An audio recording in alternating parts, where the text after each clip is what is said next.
What was I just thinking Oh, again? she's on her way, so we should probably, well, that's one up. Deborah, you tell us when to start, and we'll start without. Is it okay to start without? You can start with, yeah, you have a quorum. She's on her way, so. We have a quorum. My computer says 1 o'clock, so. Hello, Joyce. Yeah, I think it's Sam. Hello. Okay, well, let's call the meeting of the KPI Task Force to order at 1 o'clock. And Janet will be joining us shortly, Janet Sultan. So could we have a roll call, please? Absolutely. Byram, Yes. Castile, Yes. Fitzgerald, Yes. Hildreth, Selden. Not yet, or Not excited. yet, she'll be here, but not yet. Walker, Here. Ojo, What's with the yes? and Dallasay. Yes. So Joyce is here and Ojo isn't here. Do you think she will be coming at some point, Joyce? Yes, I think she's running a bit behind, but she said she'll be joining. Okay, great, thank you. So we have the minutes of the meeting of January 6th, 2026. Are there any additions or changes to those minutes? Okay, seeing none, we'll accept them as presented. So we are on now to the member forum. Deborah? Well, certainly, we have two speakers for the member forum. When I call your name, if you'd be so kind as to scooch up to the table here and so that we can capture your voice on speaker, state your full name and Rossmore address, and then you'll have 2 minutes to address the committee. First up, we have Mary England. Hi, I'm Mary England, 1200 Fairlawn Court, entry 5, number 8. And I have some brief comments on agenda items for today. Number 1, I think the work product and analysis contributed by the consultants at Berkeley Haas is very helpful. I hope it will be utilized. Number 2, my own personal and professional experience in the corporate not-for-profit healthcare sector leads me to recommend that the quantitative KPI indicators be tied to the manager's area and the manager's compensation and evaluation. Thinking down the road, this may require revisions to HR and to RWC policy. And finally, I know that RWC has invested significant resources in the implementation of the ERP NetSuites. The operational efficiencies and hopefully cost savings of NetSuite is not referenced anywhere that I can find in the KPI process. Perhaps that needs to be discussed. Thank you very much. Thank you. And next up, we have Roxanne Stallings. Good morning. I attended last month's meeting and the previous month, and I also attended the planning committee last month, and I intend to go attend the policy committee. I'm a resident of Rossmore 13 years. I have a lot of experience here, and I'm also second generation. My parents moved here in 20. My parents moved here in 1973. I hope that I completely misunderstood the meeting last month, where it sounded like you were removing the transportation issue from the agenda. And it had some connection to the planning committee. So I went to the planning committee. The planning committee was simply looking at the budget recommendations for next year and considering giving the recommendations that staff was giving them a stamp of approval to move it on to budget. Transportation is a huge issue here. It needs to be part of this committee. I hope you're going to tell me, Roxanne, you don't know what you're talking about, you made a mistake. I hope you're gonna say that, because half of our population is over the age of 78. That means that half of our population is at very high risk of not being able to or should not be driving their cars here in Rossmore. We've already had multiple accidents. People should not be driving at night, a lot of them. And yet they're still depending on maintaining their independence by driving their cars.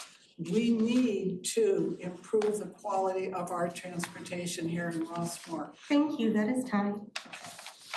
And just to let you know, while the committee hears those speakers that spoke today, they do not respond, but they may address it in the agenda later on. Thank you, folks, for coming and your comments. And next item is the chair's report, and I'm going to make that very brief because we have a large agenda today with items to talk about. I just want to recognize Kelsey Klima, who's been working on a lot of different things for supporting how we're moving forward. So with that, I'd like to move on to the first item of new business. And that is the designated use area, square footage, and the number of users. Kelsey or Jeff, you may want to make some comments. I would ask everybody to refer to the chart that we have before us because it does show all the facts that we've asked to put together in one place. So Kelsey or Jeff, want to talk about that? Sure. So these are all of the designated use amenities with all of the square footage for each of the spaces along with the club membership. These are not all of the people that would go through the facility. These are the ones that are members of that specific club. So each of the 13 places are listed here. I have a question.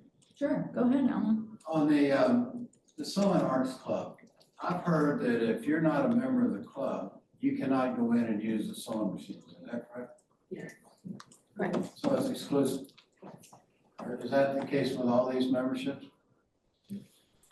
Pretty much that is the case with like the art association, the ceramic studio, the lapidary studio, wood shop. Table tennis. No, not with table tennis. Lawn bowling, you need to pass a certification, but then you can use the courts. So some of them, that is the case, but those clubs are open to any Rossmore resident. So technically, if you do want to use the sewing room, yes, you need to become a member of the sewing club, but that is to help them oversee and manage the use. So then that would make the number of members then is basically the same as the number of users, except for a few additional pop up here and there. For a few of these, for example, the wood shop, they list 35 supervisors, but there are more people just because of how they structure that.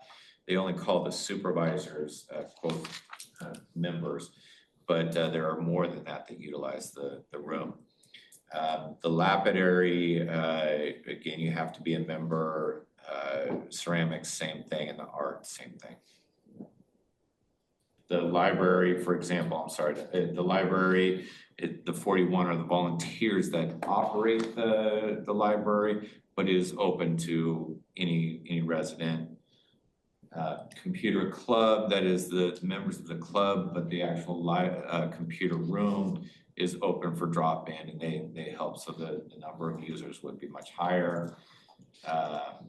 Bocce, you can use that outside of designated kind of club times. And then the performing arts clubs, there's a number of different clubs that utilize the space up at Hillside that number represents, but a individual group also could request that space outside. So it's a little bit of a mix. Okay, thank you. Any questions, Dwight?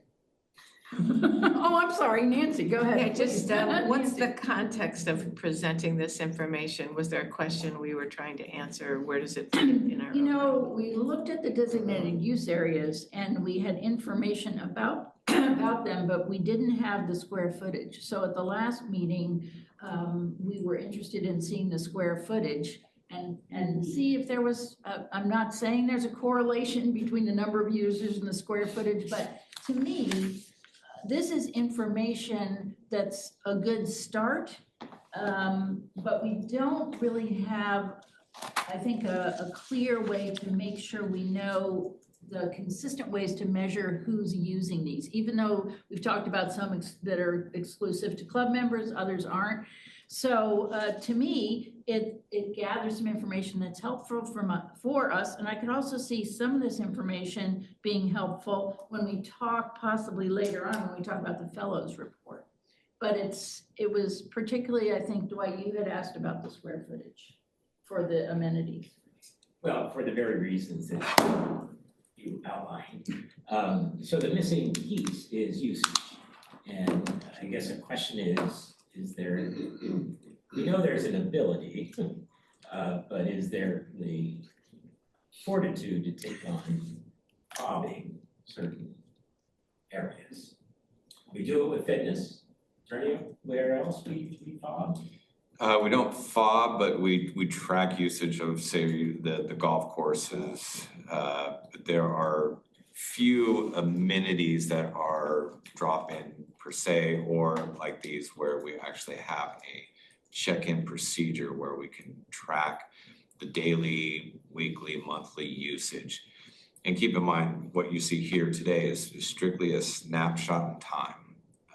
So these numbers are constantly evolving based on club membership and so forth. But right now, we don't have a process to capture daily or weekly usage.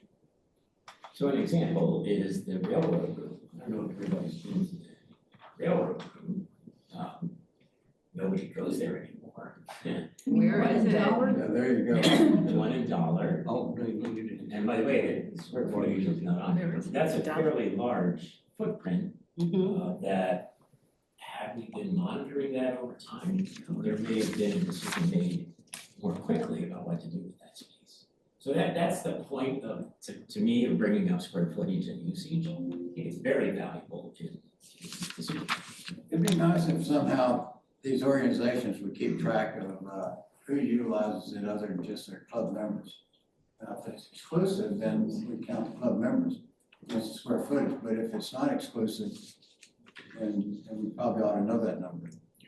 Typically, how this information has been used is when a organization or a group or a club is interested in requesting improvements to their space, they will start tracking utilization because that is a frequent question. So when we redid all of the studios, there was information gathered about utilization and membership and impact and so forth. When we did the tennis courts way back when, they collected very detailed information about utilization from both club and non-club. Pickleball did the same thing when we were talking about their courts. So that's kind of how it does. We'll do kind of a ramp up in terms of collecting the data, but in terms of ongoing regular collection, we haven't done that. And Jeff, what would it take to have a fob leader? I have asked Tom Cashon to look into that as one of his kind of goals this year, to see what it would take to expand our system. So we build off of what we have at the gate in our ID systems and so forth. But I don't have that number right now, but Great, thank you. So I had one question and then a comment. Jeff, in terms of the pickleball club, is the 12,500 square foot current or what will happen when they have the new facility? I wasn't sure. They have 12,500 square feet. Plus they get to use part of the fitness center. Yeah, no, I know, yeah. I was just wondering. Let me double check.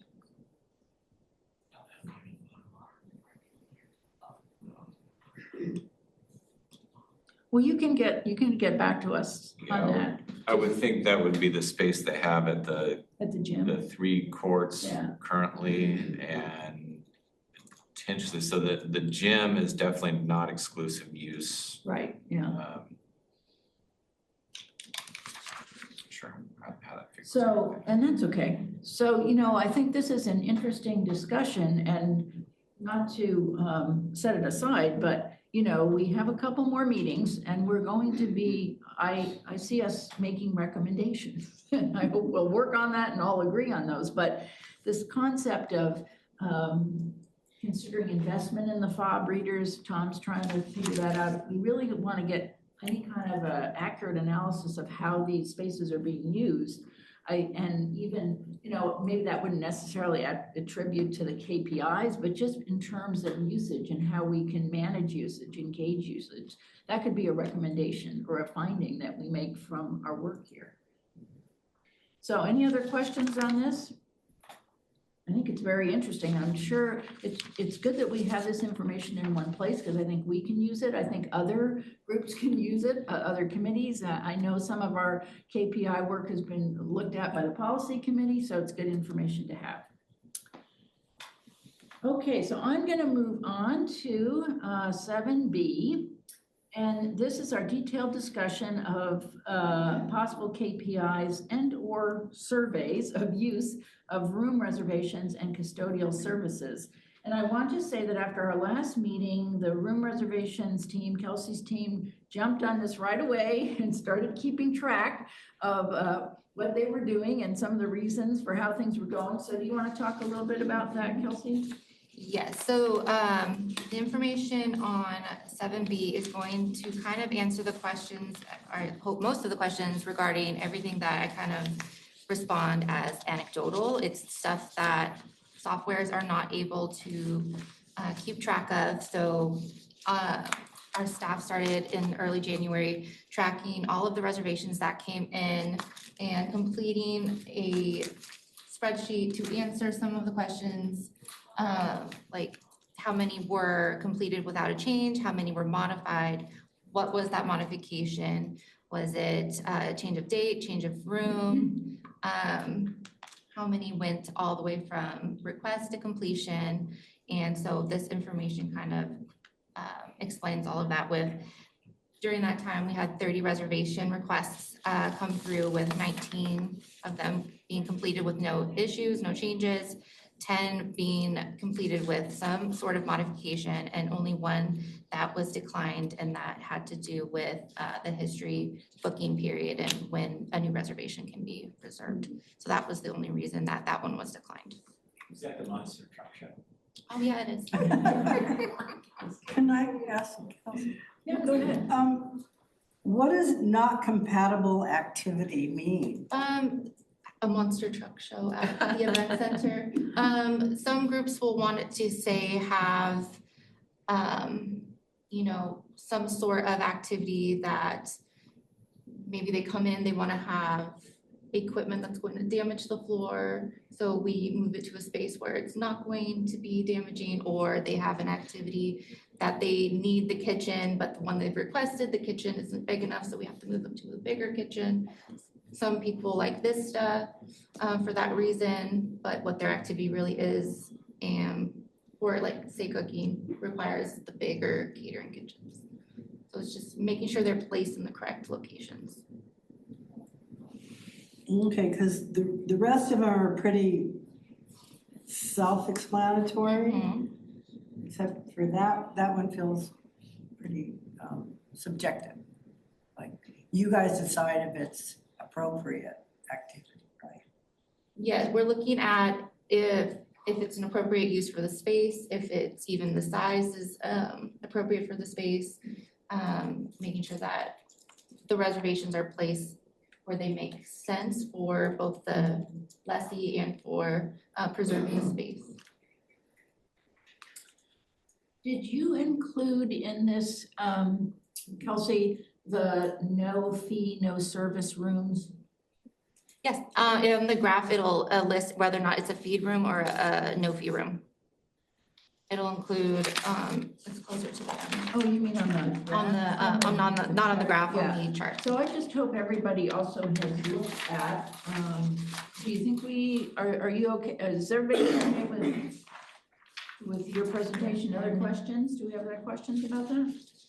Well, Yeah, please go ahead. I just to wanna ask, so offer what that. do you conclude by this, Kelsey? Anything that we don't have capacity issues, everything's fine? Well, it's good information to have because there's always questions, how many are we not able to provide because of space, time, staff ability, and this just helps us show that for the majority of the time, 97% of the time, we're able to go from request to completion. So if there's sometimes there's a feeling that more requests are declined, and this is kind of helping us show that we work with the lessee to make sure that we are able to find at least some sort of space for them, so that their reservation can occur. It was really detailing what is the unmet need, which is kind of your most important question is, do we have a unmet need related to kitchen space? Do we have an unmet need related to small meeting rooms, to large performance venues? If the community was ever to look at what do we need to do, renovate, add, modify, you'd want to know what is the unmet need that is out there currently. And this collection of data summarizes that. So Kelsey, was it onerous to collect this, or is it additional work for staff to have to provide this information? It's additional, but all this information is on the applications. We already are collecting that information. It's just putting it into the spreadsheet to kind of have it be analyzed. So. When we switch to the new system, do you know enough about it yet to be able to say whether this was out of it? This type of information, when it won't be, it's not something that softwares generally collect, which is why having the spreadsheet is helpful. Because we'll be able to say how many we have completed, but we won't be tracking what was the process to get there, and whether or not their request came in at one room and we moved them to another. That's not something the software or generally any of the recreation type softwares are going to collect. So you're just wanting to see the final transaction. So this is kind of shows the whole process of start to finish. So that means, in effect, that what you're doing now, what you're building now will continue in place. And so we're not actually duplicating an effort. What I'm saying is that but when we get the software, it's not going to change it. Yeah, it's not going to do this. And so therefore, this is worthwhile doing actually in detail right now, and building that capability around that. So I think it that's is. a good. I mean, I think that's a good comment, Adrian, because I think, as I said, Kelsey and her staff immediately after our last meeting began collecting this information. And so they've collected it till the end of January, it's about 12 days. So it wasn't, we didn't necessarily mean to collect it forever, but some of the things we have to think about is it worth the time to collect that? Or do we decide to collect it on a quarterly basis or something like that? Plus, this doesn't really involve the history bookings, which is a whole challenging subject. But we're not going to be able to collect this necessarily automatically. Well, and not everything that we go forward with will be automatic. I mean, KPIs are not necessarily automatic. Right. Oh, no, right. And so that's fine. And I look at these, and these are all useful numbers to have, and particularly as we get a trend going, to be able to say, oh, okay, in January we did this many, in February, and this is the way the shape of it looks over a year, and the number we can accommodate. Change, no change. That's an interesting number. Yeah. So these are the kind of KPIs for me that are measurements of what we're actually doing. They're not quality measurements, Right. But they're measurements of what we're doing so we can understand what we're doing. And therefore, I think this is worthwhile, and I think this should become essentially a standard for resolutions. And I have we haven't had the discussion about whether you're gonna continue to collect this information. You collected it and you had a snapshot and that's what we're showing today. They're So still continuing at the moment They are. until other. I would recommend that we continue at least until we come up with our recommendations, which may be that you continue. Well, if you're okay with it, I mean, that's, they began collecting that and that was great. And we wanted to have something to show and share at the meeting. Yeah. So if it's not too onerous, it would be good for you to collect that, but that's, I'm not I'm not the manager here. But I think what we're saying is it's good, it's useful information and helps us see trends and how we are doing. And in fact, I mean, from this period of time, we were really able to respond to most of the requests. And we've had a series of rumblings about this type of information not being false, but this is a way to market what is actually happening. And over time, it may not be necessary. Yeah. But in the interim here, I think it's very useful in building trust as to what is actually happening, rather than the grapevine feeding alternative facts. Yeah. Now, the thing that this doesn't address is the other thing that we've heard, which is that the setup doesn't meet the need. Well, we have that in that when we talk about the survey that we've developed, that addresses that somewhat. And we're gonna talk about whether you folks agree with that. When do we want, when do we want to do it that? And we'll get there in a minute. Because this is quantity, not really quality. Go ahead. So I'm looking at how many were private. Is that, because there's quite a few. I'm just curious if that's an average use per month of private people booking. I'm just curious about that. I would have to check with the recreation manager. I don't want to confirm yes or no. You're talking about kind of the off-season schedule for clubs making their reservations. So right now what's happening is a lot of private reservations are coming in because all of the clubs already did their annual bookings. Oh, there's a waiting. Yeah, but the club This isn't how many reservations took place during the month. This is how many requests came in during the month. Yeah, that are spread out. New requests. Within the next 6 months, But you see that clubs had 17 requests and clubs do many one-offs beyond their, their history. Yeah, so actually what Janet just pointed out though is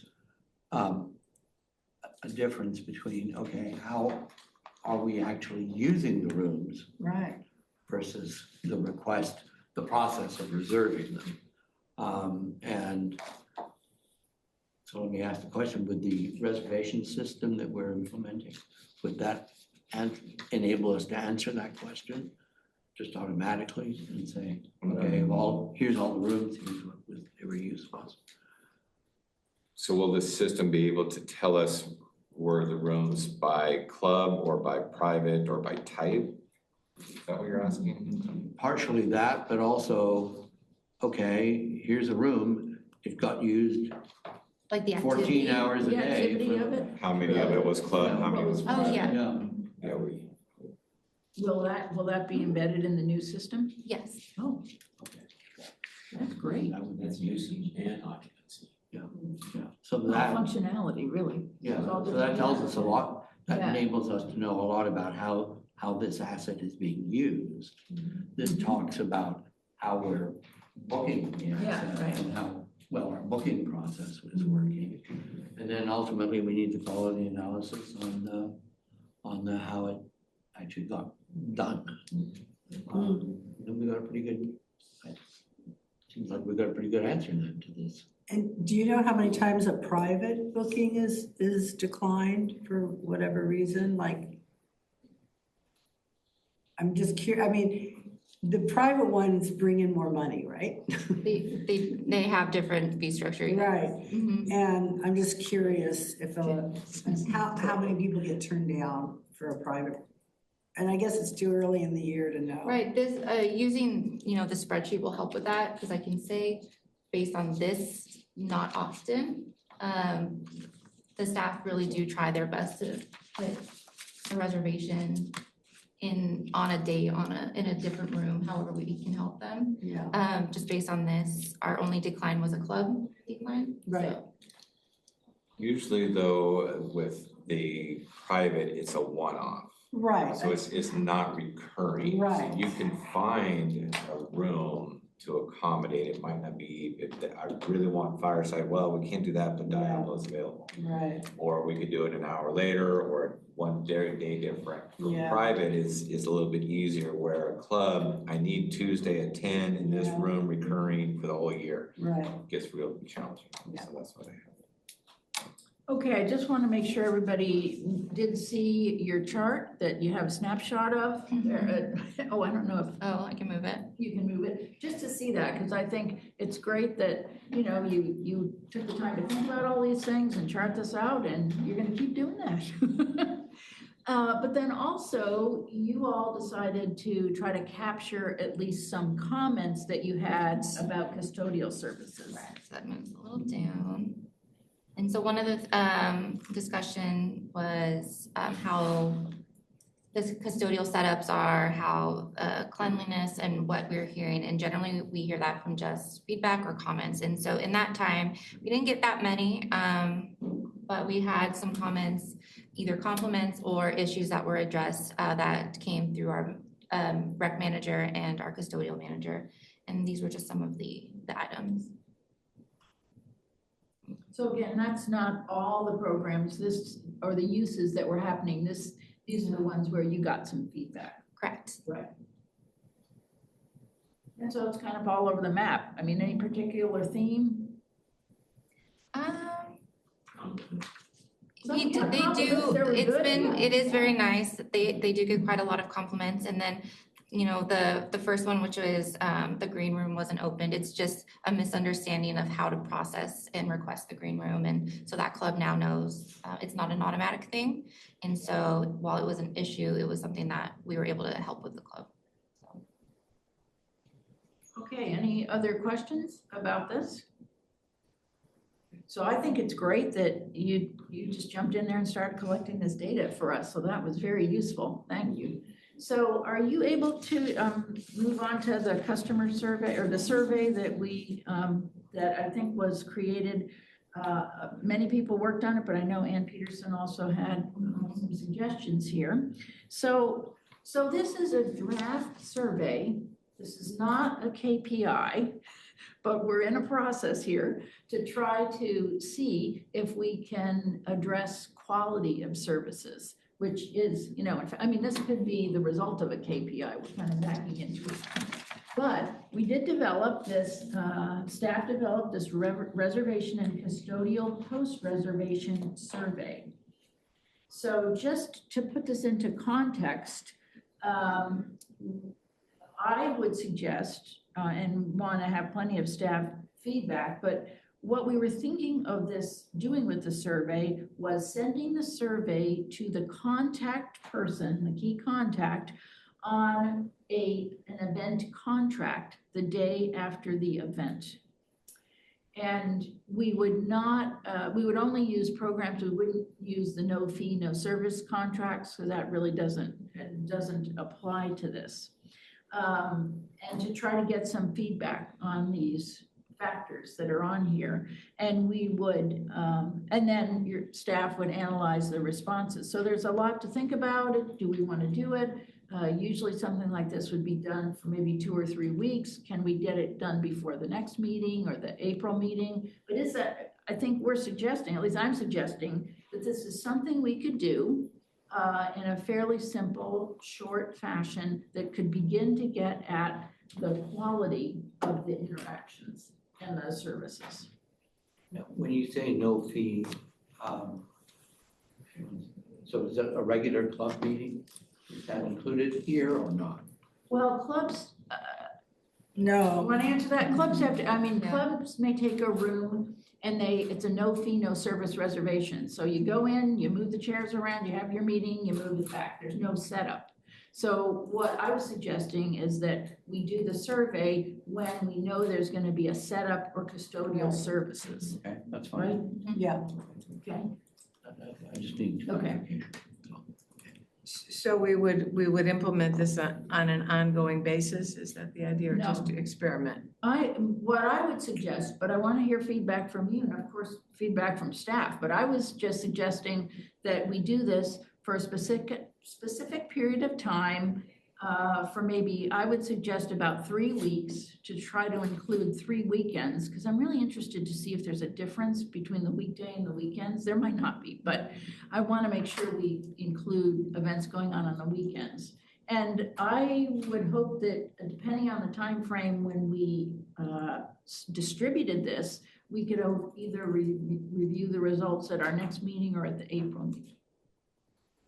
Go ahead, Jen. So here's my concern. Since I used to be a room reservation person for a club, the person's name on the contract is often, one of the officers who knows nothing about what's going on in the room. Most clubs have, kind of other volunteer coordinators who coordinate certain events. Like we have a bunch of subgroups and it's all different people. So giving it to this one person, you might want to add something saying, please forward to the appropriate coordinator if you don't have this information, because believe me, it's going to get lost. It's not going to get answered. And it seems like, and this, I would want to, Kelsey and also Z would be intimately involved in this, but I think we'd have to come up with an introduction saying why we're doing this. Yeah. What are we doing it for? Please make sure the person that's most familiar with the event fills out the form or was at the event. But we know that each of these contracts has a key contact on it. And your staff doesn't necessarily know that some other club member really knows what's going on. And we thought that was the most consistent way. So we could certainly encourage in an explanatory email to have the right person fill it out. I also think it would be very interesting to see how many people did respond and all. Yeah, because Could we use SurveyMonkey or do this electronically? Because, get overwhelmed with forms and data. Yeah, that's true. I don't think we want to do paper forms. No. Yeah. Setting this up as Yeah, go ahead. I'm just concerned that I think it's important, like you said, Susan, to state what we're doing and why we're doing it, because I'm just concerned that staff would start feeling kind of self-conscious or measured or criticized, or that it has to be done with exactly the right tone.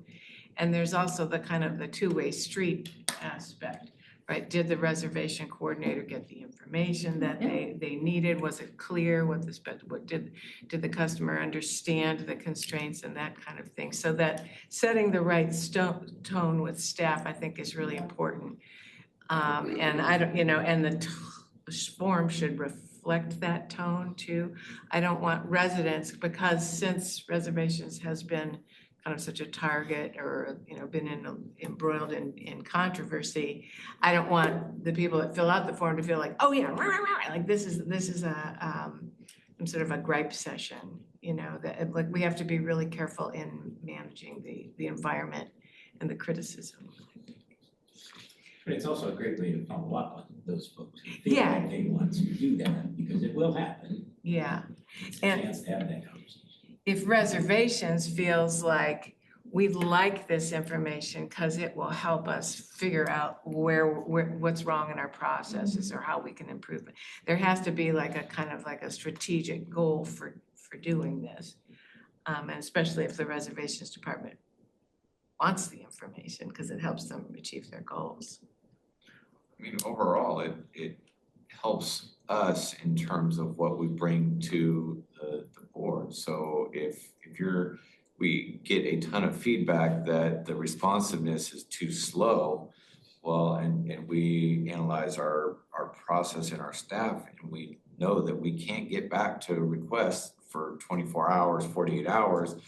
And if that's feeling like that's too long, then we know we need to bring in additional resources or the process. So I think it is, if tech operator support is not available, it tells us that there's an unmet need there. I think it all is valuable information in terms of, how we adjust our level of service. Because historically, the budget has always been presented to the board as maintaining the level of service. And I've always had a concern about that because of what is the level of service? And it may be the level of service we're maintaining, but it may be an inadequate level, or it may be an overly adequate level. And so how do we know that? And this type of a thing gets to that point very reasonably accurately. And so I think this is a great start. And I mean, kicking it off and seeing what results we get and then refining it. But I don't think we should approach it as we're going to do for 3 weeks and that's it. This should be the start of the process to And I get didn't there. mean to, I meant to have a first test period. Yeah, And then look at it, see what we get, see how, and it could look differently in the long run, but at least it's a start.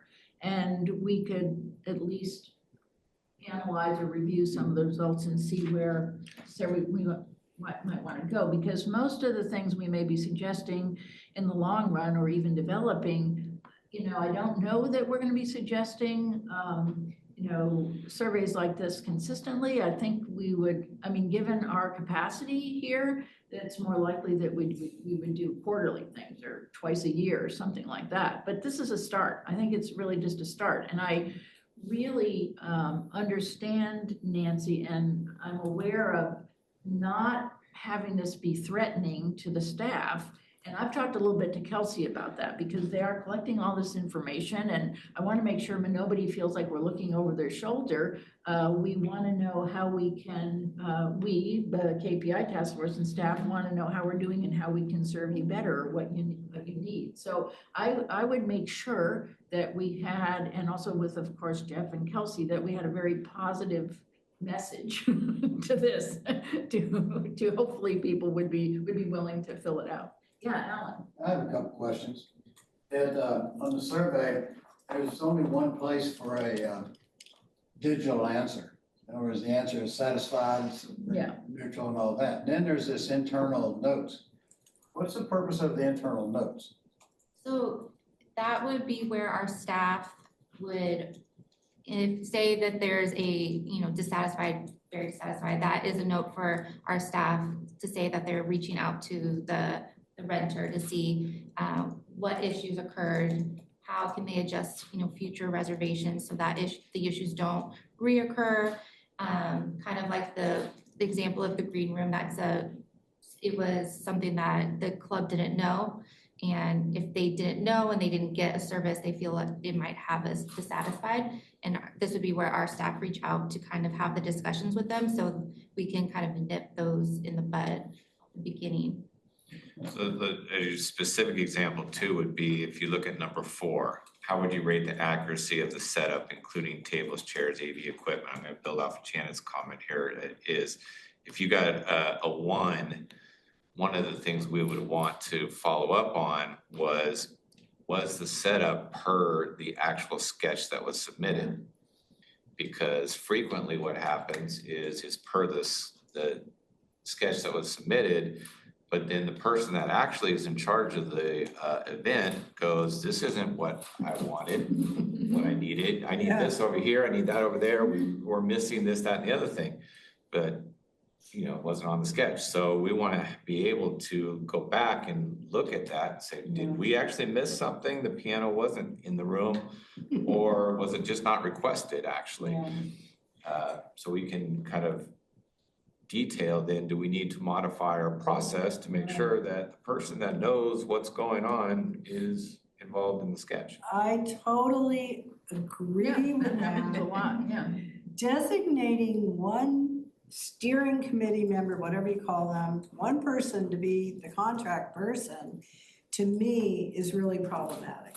And, well, I'm just saying, no, but it's not beyond the scope because exactly what Jeff just said. No, I know, This is where I know. mistakes happen if you don't allow the person in charge of the event be the contact for that event. I mean, many things we don't need a special contract event for every time we go play mahjong, right? We have our no fee room, no problem, nothing to do. But if it's a special event, which, you know, a lot of clubs do have special events, I think you guys should be a little more flexible about who should be the contract manager for that event. Let's talk about that offline, because Yeah. I think there is a solution. You do? I've Yes. been begging for one. I think that's an easy fix, actually. Okay. Can I go back to Alan's Yeah, comment? go ahead. Because that internal line is not something to be on the survey. No, it's for us. Right, that's follow-up after. Oh, Yeah. Yes, That I- would be on the survey. Yeah, it would, we won't have that. Yeah. That's notated for us so that we know we're following up or Okay, we're so getting back to answers. that. So I filled out the survey, I plug in my one digit, and then that starts the ball with your folks. Figure out, but you don't really know what my problems are. You just know that I was unsatisfied. So now you have to figure out and guess what I'm unsatisfied about, Right. or you have to call me. Or if I want to expand on why I'm unsatisfied, I have to email you. I have to email the reservation manager to give comments. Why don't we have a comment box in there so I can tell you what the problem was? Yeah. I agree. You need and that way you cut out a whole cycle of back and forth.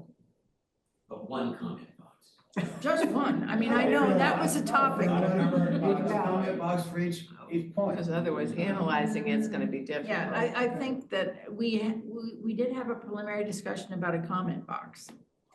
And that's why I'm here, we're getting everybody's feedback, but I think there was concern about analysis and accuracy, but that doesn't, I mean, I understand that I would say one comment box on the bottom, because somebody might have a specific thing that they wanted to say, this was wrong, that was wrong, whatever, but, or this was good, but there was concern about that, so. I don't have to fill the box out. Yeah, right.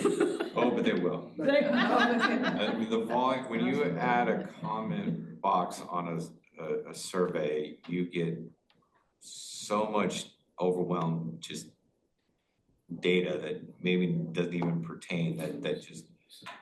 So what's the point of the survey? So this will tell us where we have either, you know, once you put all of the data in, you're gonna see where the trends are. So then we can start to analyze what we need to do to address a trend, if there is one that needs to be addressed. You could put, I'm sorry, you could put one comment box at the end if somebody wants to explain, but I think we would be overwhelmed with data if you had a comment under each section. Oh, just one comment, just one. I probably never fill a survey out. No. You get surveys all the time now. I know. Well, that's gonna Sick of tell us something. You No, know, I you won't think, know why I don't fill it out, because there's no place for me to express well, I my, think you're recommending, Alan, that we add one comment box at the bottom. I think staff is concerned about that we're gonna get a variety of things, and I don't know if we can analyze them all. But I also want this to be something that you all feel is useful as well. And I don't know, possibly, I don't know if we could help you analyze those comments, but I mean, sure, we might be give it to us. able to. I fill out a lot of surveys. Yeah. And there's almost always a comment box. Yeah, and One comment. and one comment box. The point is that if you see a dissatisfied answer, then you can go look at the comment and see if that helps you understand why they were dissatisfied.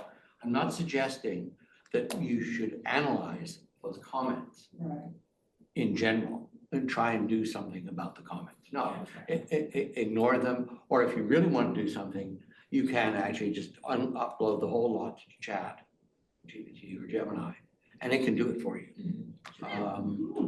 quite easily, and does a not an unreasonable job, actually. So, but for now, I think just having it there and only looking at it if it's a dissatisfied or you have curiosity. That sounds good. I could give a compliment. Yeah. People do. So I want to, I'm gonna ask at some point for a motion, but I want to clarify a couple of things.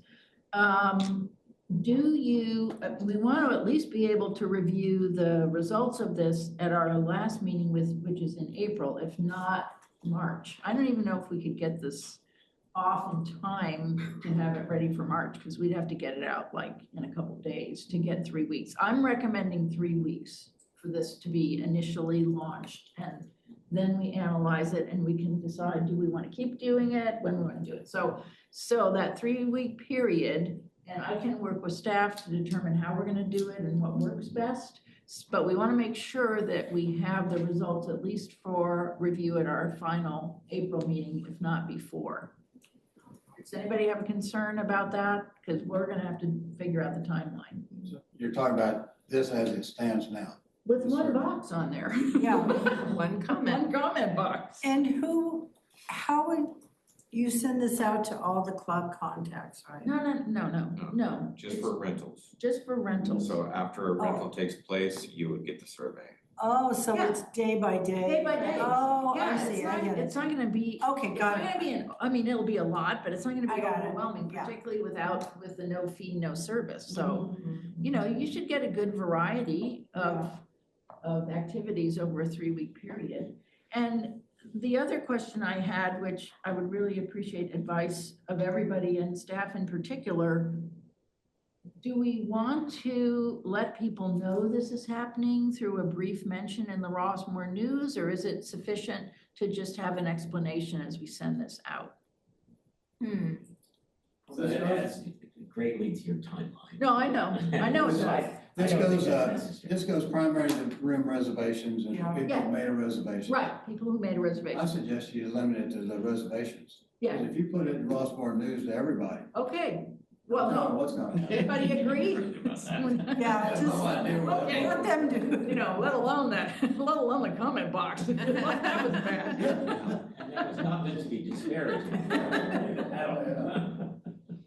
Okay, well then I think I'll work with staff, we'll get this out, we want an online form. I would say that in the long run, in terms of doing surveys and KPIs with our community, we would not want to limit us to an online form, but in this case, this short trial period, I think the online is good, but I'm just stating that for the record.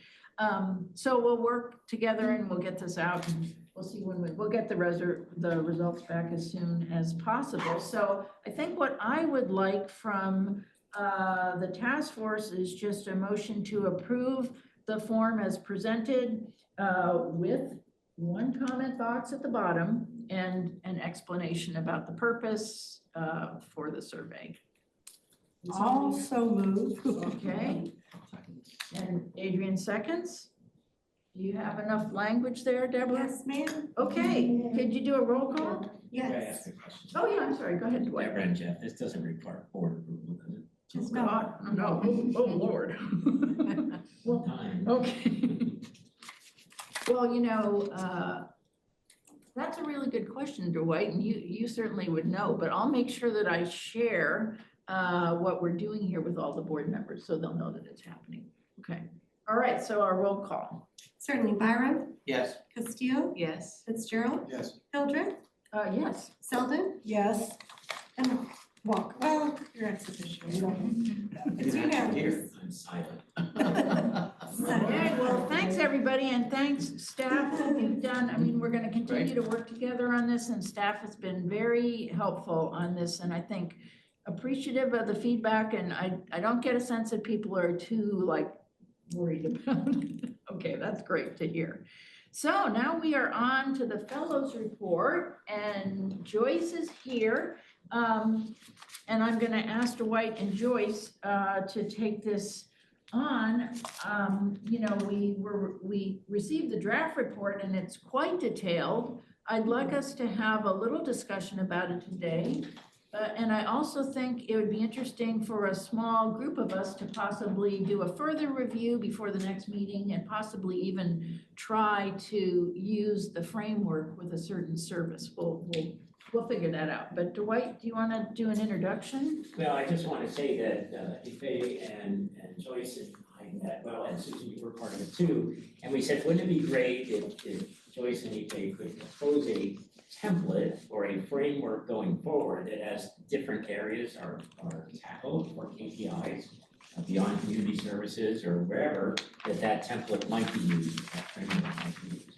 So it's kind of a big assignment, but the preliminary report that we have in front of us, Joyce, and I guess Ife Is is Ife not. on? I don't think she's. Oh, if I'm she's- here. yeah. Can we Hello. put your face on so we don't have to look at ourselves? Oh, sure. Oh, there Hello. you go. Hi. Hello. So we'll turn it over to you guys if you want to present, and you know what's in our package, right? Because you have presented. Thanks. Go ahead.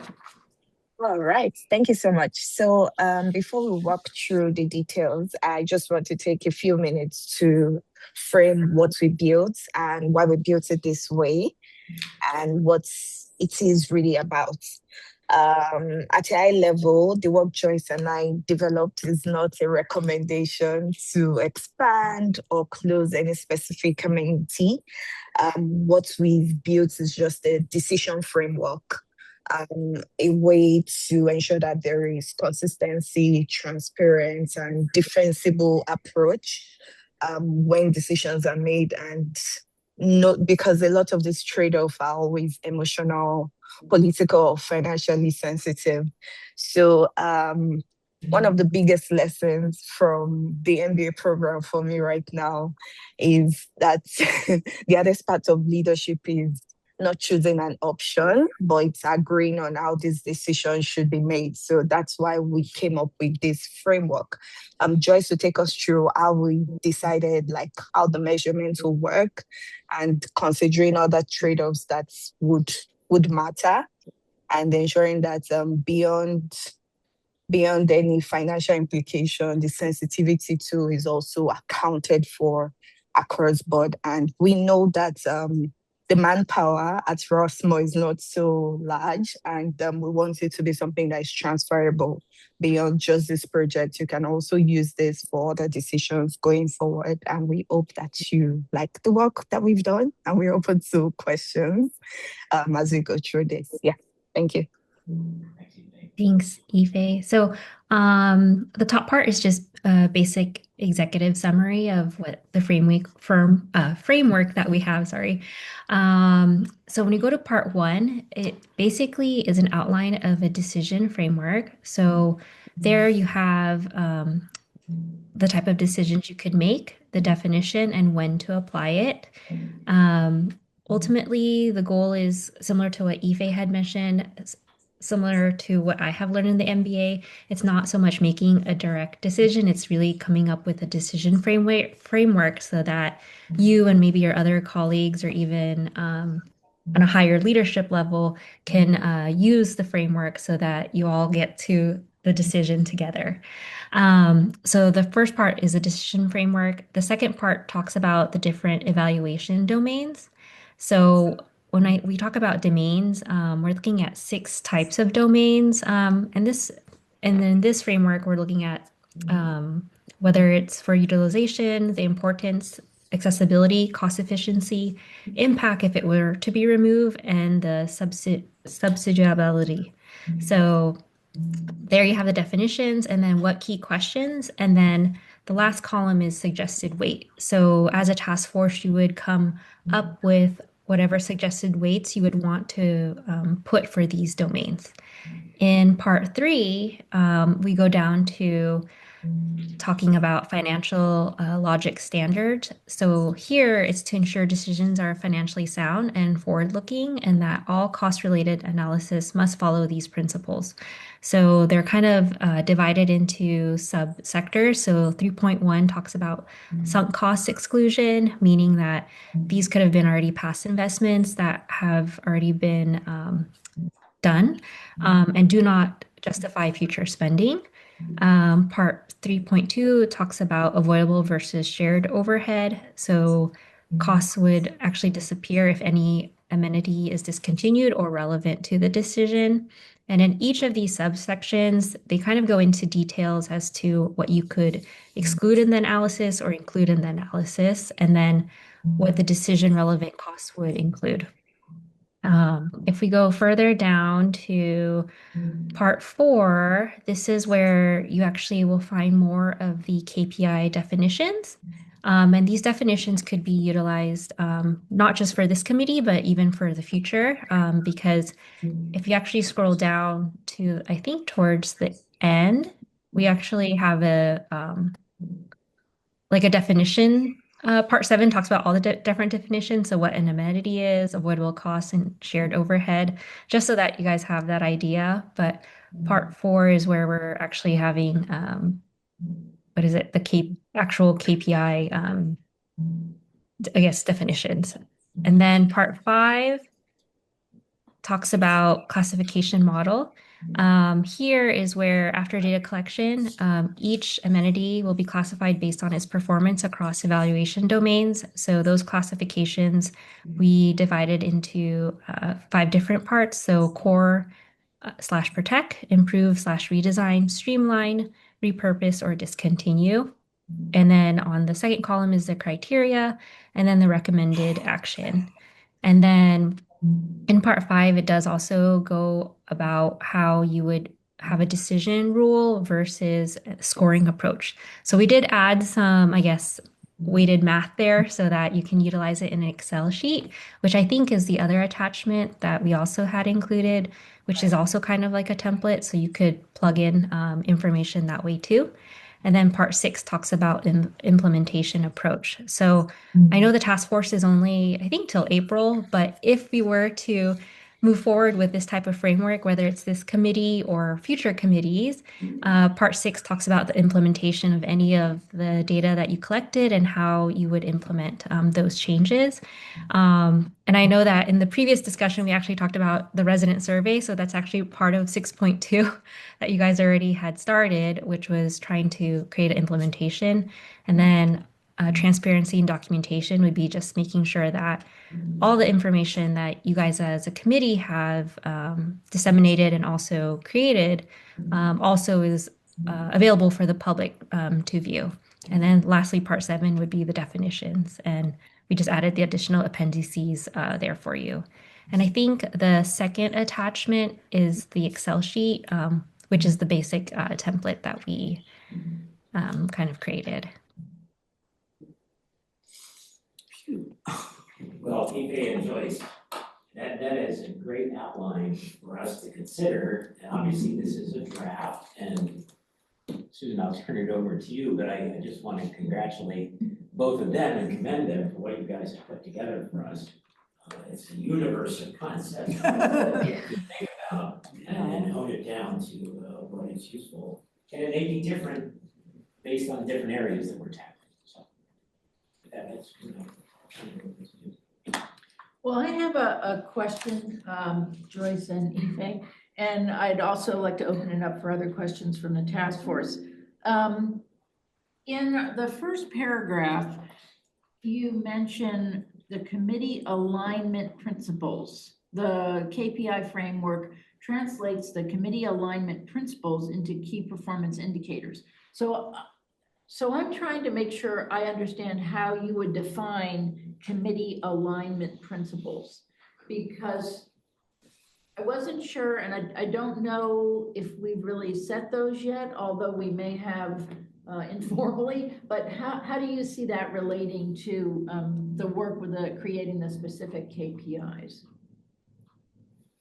So one thing we had noticed is that the committee is you're looking at it from different viewpoints. That's why you would notice in the KPI, we had the impact KPI side, we had something on importance, we had on utilization, and this is from different viewpoints that we've gotten from the different meetings that we've attended. So that's why we did it that way. There are different angles that you're looking at the amenities. There is the size of the amenities, there is the utilization, there is the impact. So that's why we used that particular term on committee alignment. Yeah. I think this goes to something that Adrian said a couple of meetings ago, is that it's really important that you have the staff and board have goals that you're trying to reach. Yeah. And so when I read that, I substituted Goals, goals. okay, I wanted to Yeah, make yeah. sure. Over. That's what I thought too, but I wanted to make sure. And I think that's part of this process, that we are coming at this from different goals, and we haven't really, I mean, our overall goal is to have better performance, better spending, but I don't know that we've articulated that as well as we might want to. And I also think, as you said, Dwight, that depending on what we were using this for, we would use different criteria, as you folks have outlined, because you said, well, depending on what you're looking at, then you might want to use a different series of indicators. Yeah. Goals. Alan, go ahead. Goals. So sorry. Please go ahead. Go ahead, and then Alan will, yeah. Okay, I don't know if you can access the Excel file. When you go to tab 7 that shows the scoring and classification, it has all the different components in place. So when you have like an amenity name, based off the total scoring for utilization, the importance, the accessibility, because we created like different KPIs for these different viewpoints. So cost efficiency, impact, sustainability, composite score, and classification. Then the aggregates will then give the next touch points. So I'm sure there are some amenities that is the accessibility that is the most important thing, and why it is still functioning. So based off the score that has been allocated to it, that would then also impact the overall score on, okay, should we repurpose this? Should we continue this? And it makes decision very clearer, like, okay, we viewed all the vocal points of this particular amenity. Yeah, so that's the other part I wanted to touch on. Okay, go ahead, Alan. I got the feeling that you were just talking about goals of the KPI task force. But I don't know, I still do not know how you write a KPI, an organization hasn't identified their goals and objectives or strategies. And I don't know how you get around to that, because part of the process life cycle, you have goals, objectives, you do KPIs, you review the KPI data, and then that'll tell you whether strategies are being met. And then you note variance, and you take those variants and try to improve on it, and then you recycle the measurements again. I haven't seen a goal or objective or strategy for any of these subjects that we're talking about, whether it's the room reservation, transportation, janitorial service, or whatever. And I don't know how you write KPIs without goals and objectives. And I just caught amenities, just says what it is, like room reservations, but it doesn't tell us the goals of what that organization is trying to do and what their strategies are. So I don't know how you do it. Has any of you guys tried to write a KPI for this process? Have you, Adrian? I've written them before, but. No, for this process. Not. With the data points that we have. No.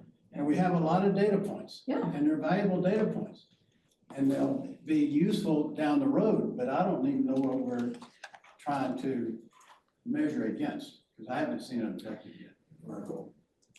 That's why we're doing this. Yeah. And you're a part of the process. No. No, yeah, that's why we're doing The it. organizations need to set those goals and objectives, and then we're gonna measure against that.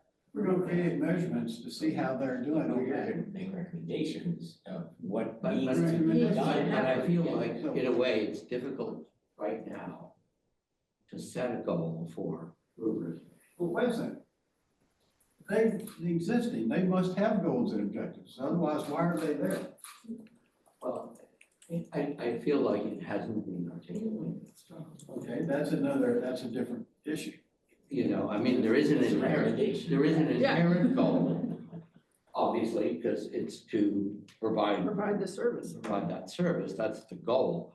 But it's never been really carefully articulated. And you're right, that from a KPI perspective, you can't, it's very hard to put the KPI in place if you haven't articulated the goal. Yeah, Yeah, and Nancy, did you want to make a comment? Yeah, I just want to say I basically agree with you hook, line, and sinker, and that was kind of my conclusion from the start of this, when I first started talking to Dwight, is like, KPIs, we don't have a strategic plan. We're never gonna go anywhere unless we have a strategic plan, which requires a whole articulation of the mission, the values. What are we trying to do here? And this framework, I think, was good because you could, in some cases, I forget where it was, in some cases, we're trying to contain the costs. In other cases, we're trying to improve better service. But until we have kind of an overall goal and that we state it, like, for example, I wrote on my notes here, like, I would accept this customer survey for the reservations department if we state first, what is the goal of that? Because there's no reason to start to measure stuff, because we like stuff measured, and I think that it would be good for the organization of Rossmore to go through a strategic plan process where we can clearly say, here's what we're shooting for. Like if we were in a corporation, we're shooting for customer satisfaction. We're shooting for cost reduction. We're shooting for sharing of resources fairly. That if we are able to say that and then we translate that to the different departments, it would be a huge, from my experience with organizations doing strategic plans, it's like, you're talking about a year or more to collaborate on what are the goals and where are we going with all of this. And I think it's not a bad idea.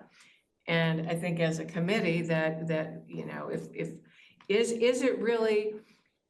it resident satisfaction that we're trying to measure? And how do we do that?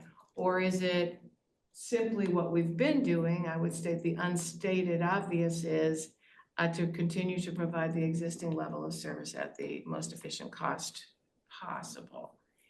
And then I would just say, is that enough? Is that it? And if it is, that implies a very Might be a good starting point. yeah, it's a very different set of activities than if we say we want to increase resident satisfaction. That's a whole different organization that operates differently, as opposed to a kind of a cost reduction or rules-based orientation or something like that.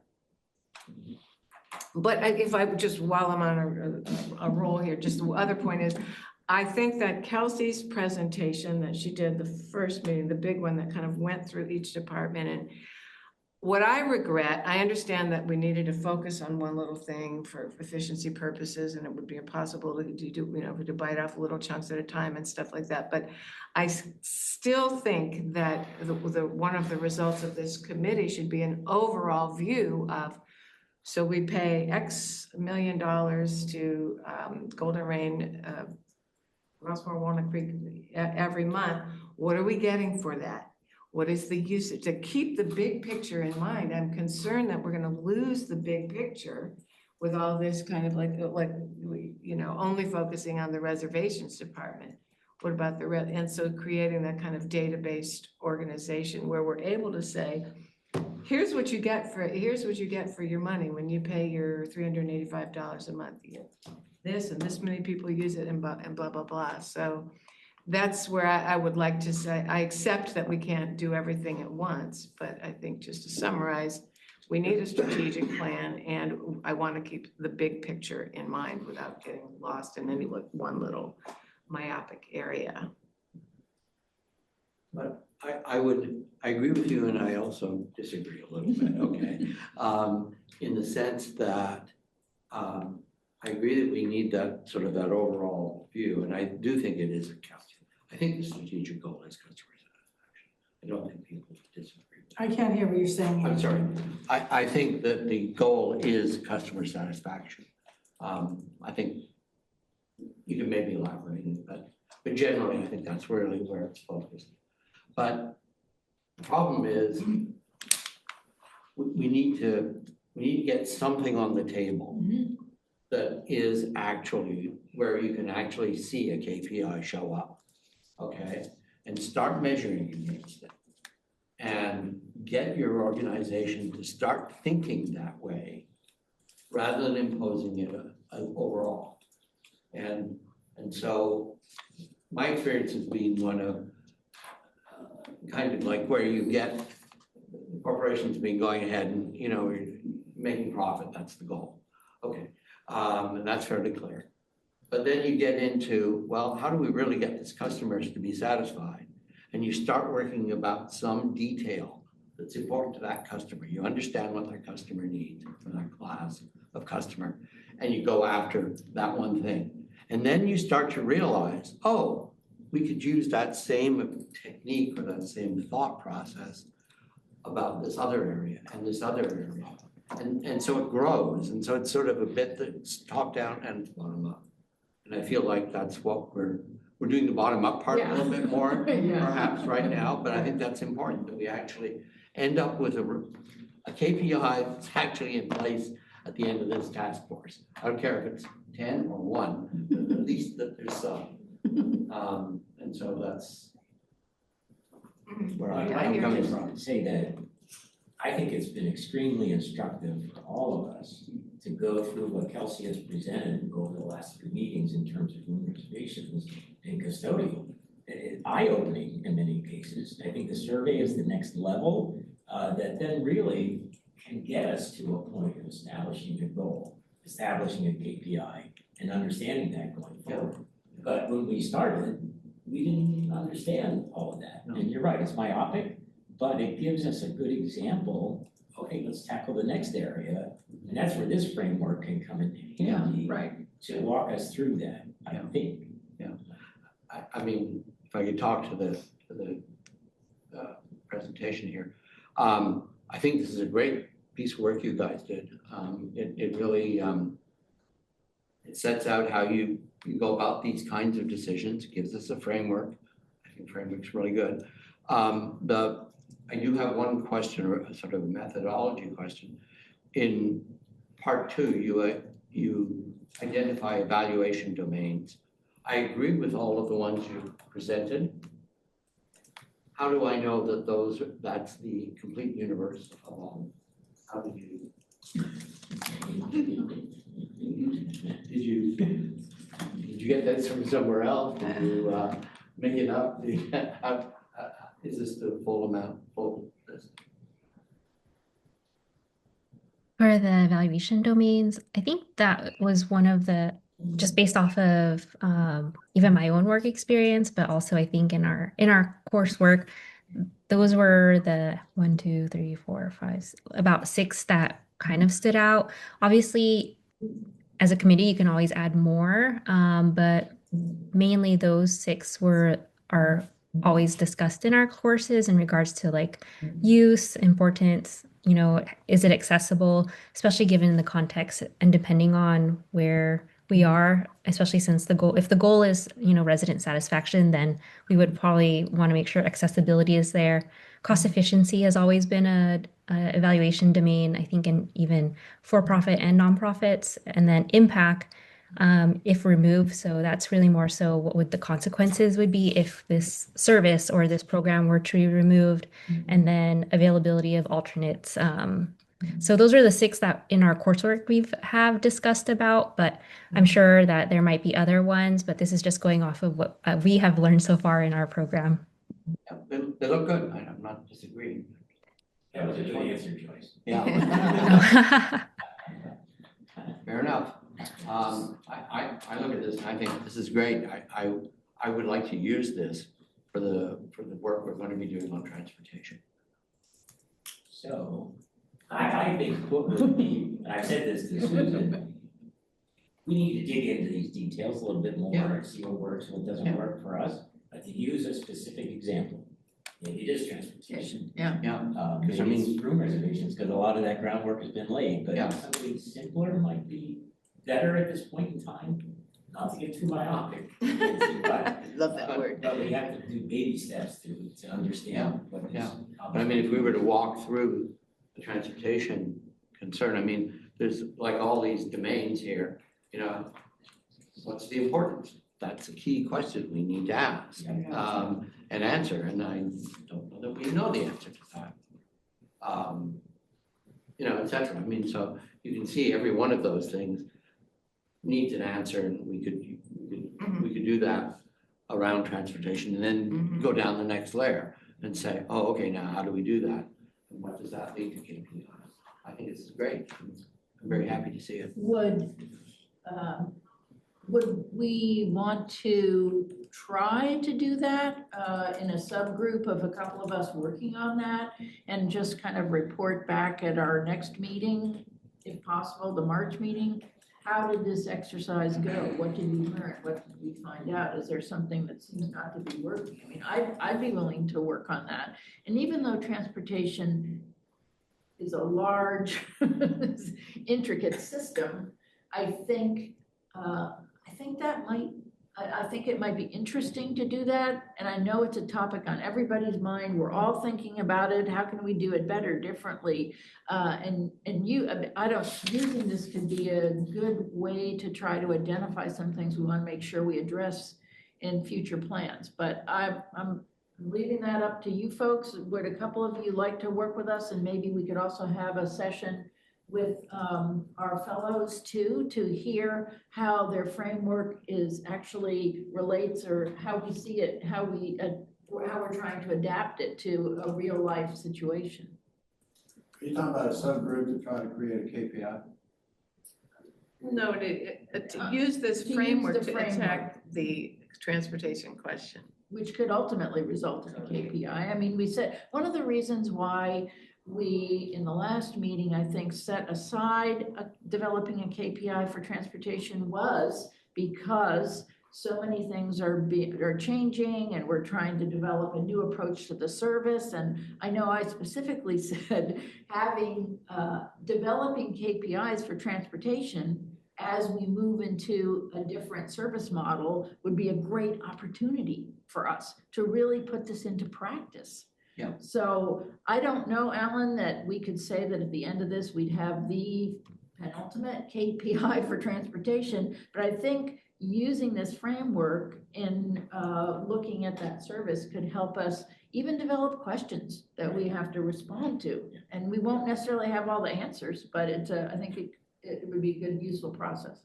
Okay, so when I read through this first time, I didn't associate this with transportation. I associated this with any KPIs that we were going to be developing. All right, or did you design this for transportation? Oh, no, they didn't. No, I shouldn't speak for them. It's a generic framework. Yeah. And so a while back, a couple of meetings ago, I thought we were charged with trying to develop some KPIs based on the data points we have. And then all of a sudden, and 3 of them, transportation was one of them. And then we threw transportation out because that was going to the planning committee to be looked at. So I haven't looked at transportation since then. And now we're talking about going back to transportation. So it's going to change. We have current metrics. We have current metrics. We have metrics on everything. No, we don't. There's 96 toilets in the But transportation, metrics are there to allow the process to go through this, and I think doing a subgroup to work on. Well, I think that the point is not to bring out a KPI. When I saw this, I just thought, because I'm thinking a lot about the transportation. Right, yeah. Overall, not in terms of KPIs. I'm thinking about how should we be going about it. And when I saw this, I said, oh, this is a nice framework to use in making those overall decisions about what the service should be, not about KPIs. And so it was sort of extracting it from this task force into a larger issue that we now face. Cool. KPIs are not the answer.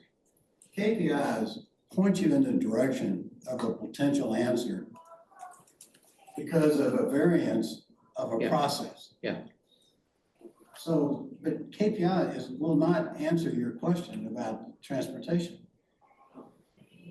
Well, it sounded like it to me, because we're going to create the KPIs to measure something, and that something has to be defined so we can measure it properly. Then you're going to have a review and see about variance and then what needs to change.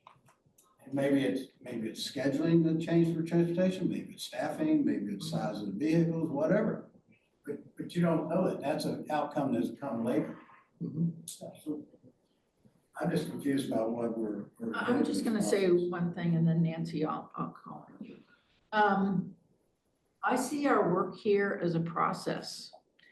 And I see us learning and taking different tacks to try to gather information, which we've done. We have metrics. We don't have a lot of quality information. And for me, the quality information is important to establish a KPI. I don't even know at the end of this that we're gonna have fixed KPIs, even one or two. I don't know that. This is a learning journey. And I think what we're learning will result in recommendations that hopefully will help the organization provide ways to measure customer service, consider the board adopting policies about that. But I don't think, and I hear Alan, I hear you that, well, we were supposed to develop KPIs and it doesn't look like we're gonna do it. And we are exploring this area. Yeah, we're exploring, I think we're making progress.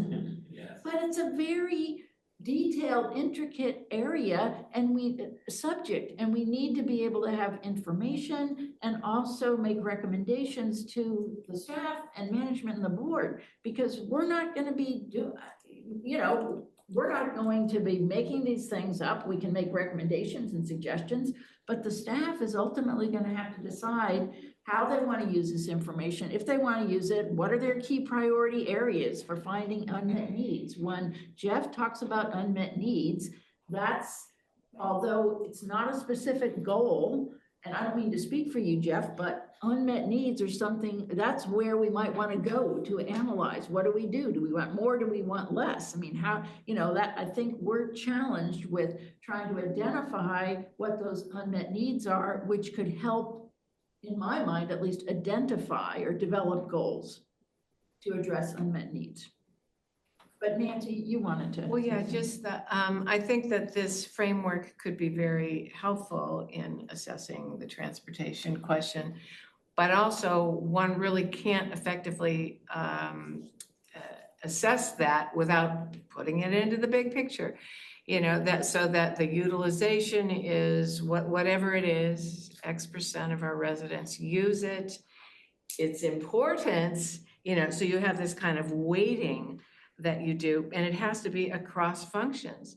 It's very on a cost per user basis, it's quite expensive.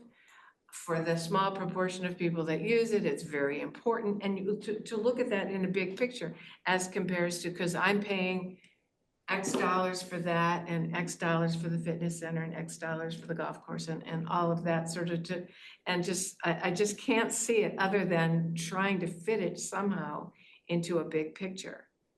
How could we look at the importance of transportation or what we do compared to what?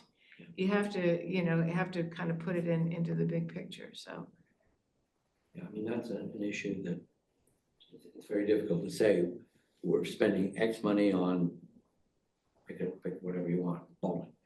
We're spending Y money on table tennis. Is that an appropriate balance? And I don't think we have the tools to answer that as yet. Mm-hmm. I don't know that we can handle this.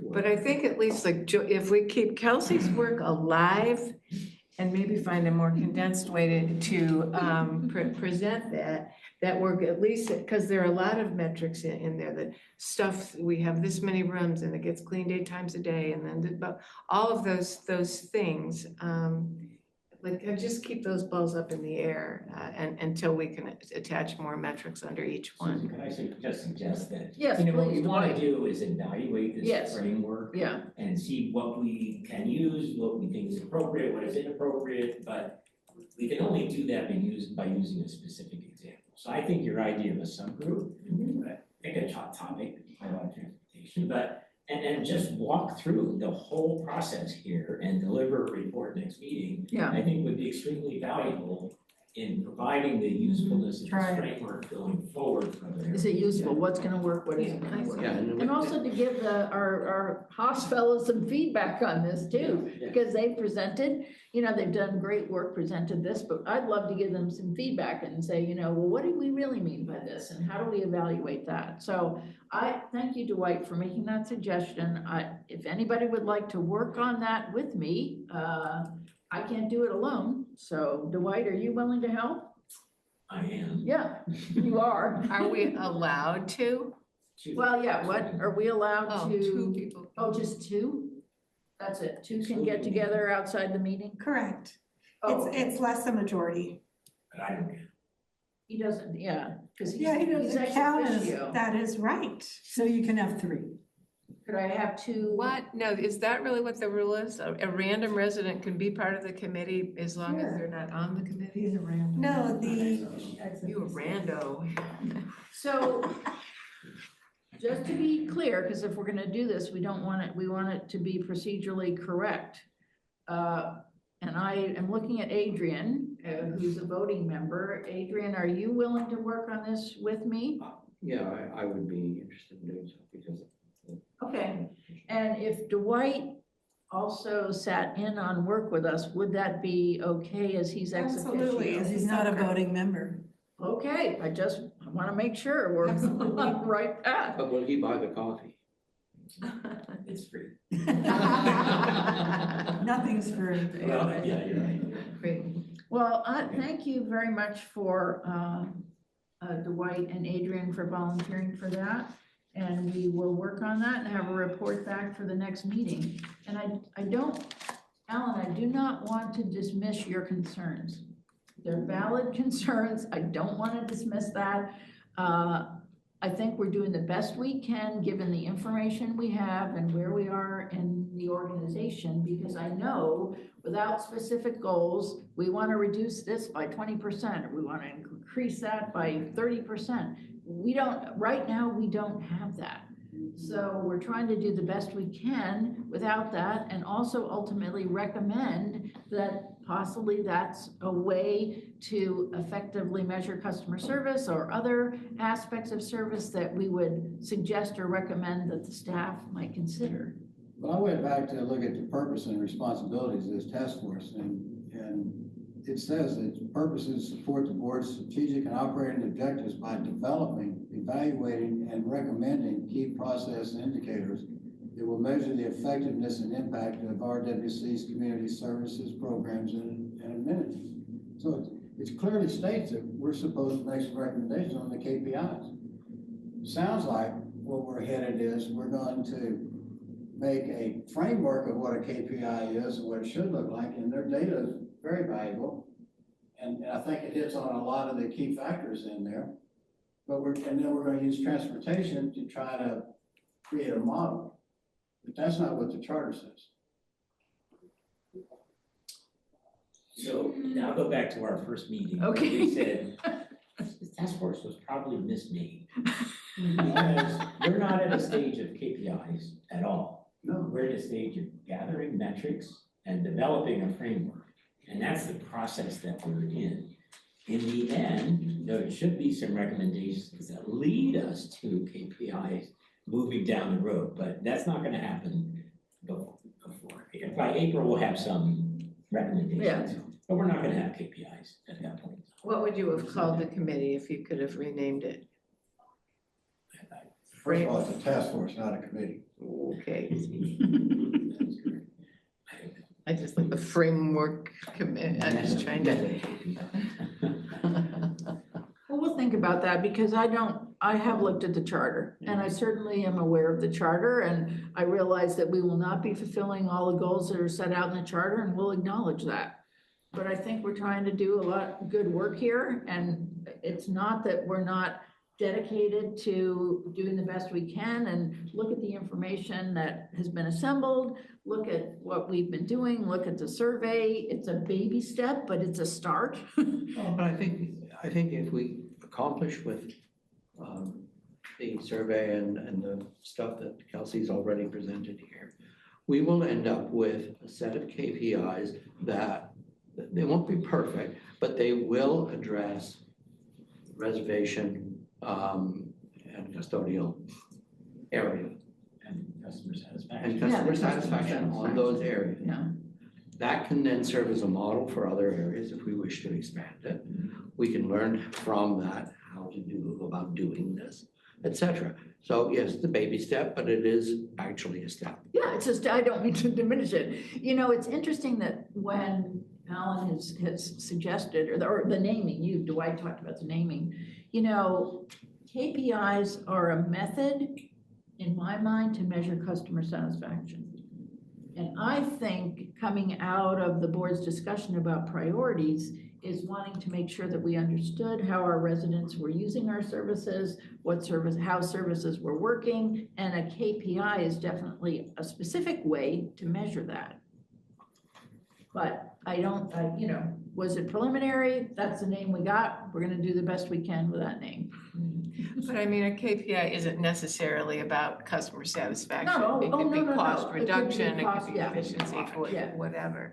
And I don't know, I mean, I think customer satisfaction is part of our goals, but not necessarily.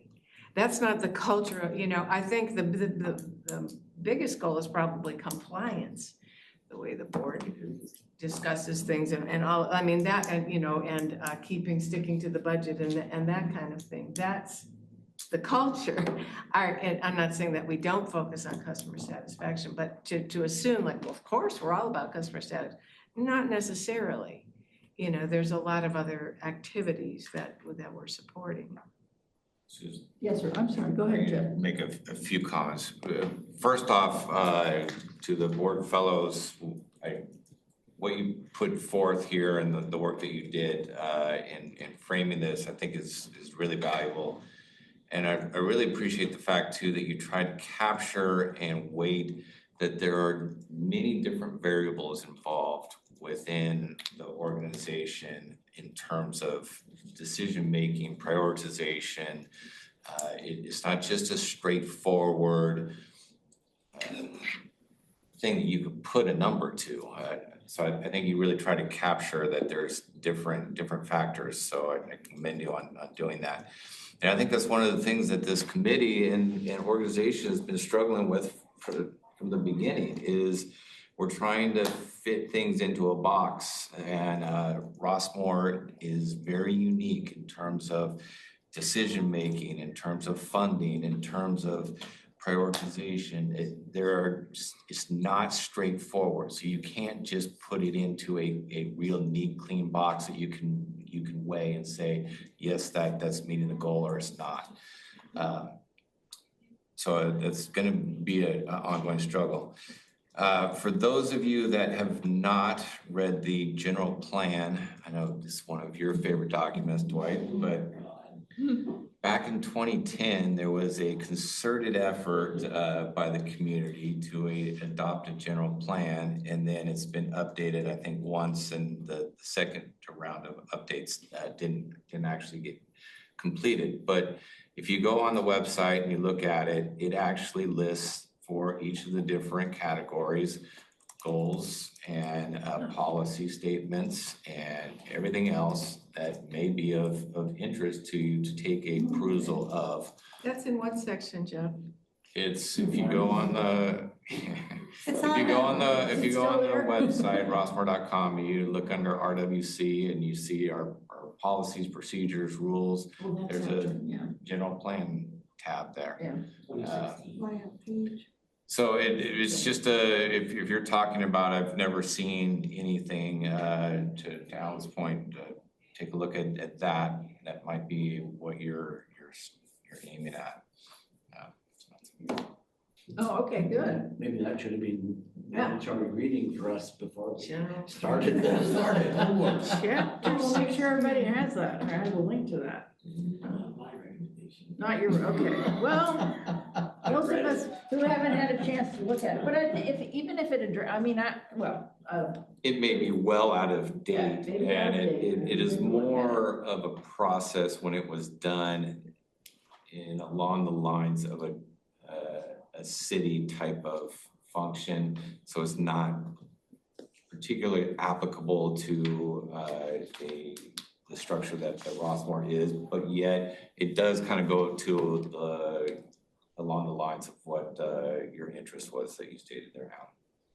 If there's anything that I really liked out of the general plan, there are guiding principles by each area, and those guiding principles could be utilized in It could be. this process. And I mean, like, you can look at the transportation, what is the goal? What are the policies? So you can utilize that as your framework. Okay, well, we'll make sure we look at that. Yeah, we should all look at that. Yeah, please, everybody look at that. Quiz. Yeah, yeah. So thank you very much, fellows. We appreciate all your work, and the subgroup may check in with you for a quick meeting before our next meeting, which is on March 3rd. So thanks for all your work. We appreciate it. And go ahead, Alan. Yeah, I have one question. On your survey part of this, you talked about mostly 80+ residents that are 80+, and then ones who have needs for transportation, mobility. What happened to the 60-year-olds and the 50-year-olds that live here, 55-year-olds that live here? I think for that one, we can always change it. We weren't really sure how big of a range to put for that. But yeah, so that one we can lower it if needed. But I think we were thinking more so like if transportation were to be included, we're thinking maybe the older adults would need transportation services compared to those who maybe have a younger in the older adult spectrum. Well, yeah, I fit the older adult sections that you have, but I didn't want to forget about the other people right behind me. Yeah, I don't think we really should use age as a vulnerability measure. You could be very vulnerable and 60 years old and really be. And I think it's more about vulnerability, the nature of vulnerability, not necessarily age. So that's one of the things we'll suggest. Highly It's correlated. the need for It's the need, yeah, it's the need for The need for transportation. transportation. Whatever others are. Yeah. Okay, good question. So our last item, just quickly here, is I wanted to recognize that Alan did draft some KPIs using a template that I included here for us to look at. And I didn't necessarily, we can have a discussion about these KPIs, but I know that Alan, after the last meeting, thought everyone was charged with developing a KPI. And although I don't think anyone else had that, thought that was the charge, I just wanted to acknowledge the fact that Alan sat down and he took this template and he looked at room reservations and custodial services and developed a KPI. And this is a key performance indicator. And the template that he used, we wouldn't necessarily have to use this template, but if we do recommend that some of our departments consider adopting key performance indicators, the template in a way really narrows all the work that you would do in terms of the framework that the fellows have given us. And it's a look at what our KPI would look like, what you would consider. And Alan did a great job in developing those. So I wanted to make sure that we acknowledge that. And if people had questions, the room reservation that he has developed and the custodial services, these are examples. They're not necessarily what we're going to specifically use, but I just wanted to acknowledge his work and thought on this. Do you want to make any comments, Alan? No, it's just that it goes back to the original, my thinking about a KPI. And if you don't have a goal and objective, then I don't know what we're measuring. And if you have that, then you can develop a KPI to measure that and then look at it for changes or improvements, one way or the other. Yeah. If changes are needed, and changes may not be needed, but you won't know that until you know what it is and you measure it. So that's the whole thing. I just wanted to thank you for working on that. Thank you very much. I think it would be interesting to go through, and in our subgroup, we can go through the fellows template and then compare that to what Alan has done. Well, and what this, I mean, I've looked through this and I like it, because it sort of says, okay, once you actually come to something, this what you should be have the to think page about, yeah. that is there and for every one of them. So So you can Executive compare, summary. you can check that you've done everything and so on. I think this is really great. If we could use this for the ultimate KPI that we, or Yeah. KPIs that we come out with. Yeah. For custodial and reservations, this would be great. Okay, Nancy. It was a little bit off topic, but when we go into the budget process, my favorite page is the one that shows everything up front and then the amount per coupon and how much it changes every month. That is the greatest page in the world, and I think that we should add denominators onto that page so that data becomes part of our budget review process, that there's actually a decision being made. And and maybe we add a few more pages to the budget package that shows that, you know, it was what we have, like transportation, whatever that number is, $300 per resident, number of residents using it, number of employees supporting that. Just having some of those, that key information there, because it makes it so that you're actually making decisions as part of the budget process, not just kind of like looking at a bunch of numbers. So that would be a proposal that I'd like to take back and sort of change that budget binder a little bit to incorporate this work and this viewpoint, because now we start getting a change in culture, a change in management, a change in how we look at the information and the fairness of resources allocated. All right, I appreciate that. To me, your suggestion still or additionally reinforces the approach of trying to better measure how amenities are used, whether it's FOBs or, you know, some kind of quarterly assessment that then is generated to an annual fee number. I mean, I think, I really appreciate what you're suggesting, and I want to make sure we have at least suggestions about how to think about getting better data to create that denominator, right? Mm-hmm. And that really requires maybe like a Kelsey and a Todd. Yeah, oh yeah. Syncing up before the budget process. Yeah, okay. Well, any other comments for the good of the order here? I think we've had a great discussion. We got some things going on, to-dos. And I want to appreciate, again, thanks for the staff's help. Jeff and Kelsey, I know her team in there has been collecting all these. I hope it's useful for you to collect that information, and we think it's useful too. So thanks a lot for working with us, and we'll get that survey out. We'll have our subgroup working, so we're still cooking along here. And thank you to you, Susan, for doing such a good job of collaborating and coordinating. Trying. It shows. Okay, so I guess we're adjourned. All right.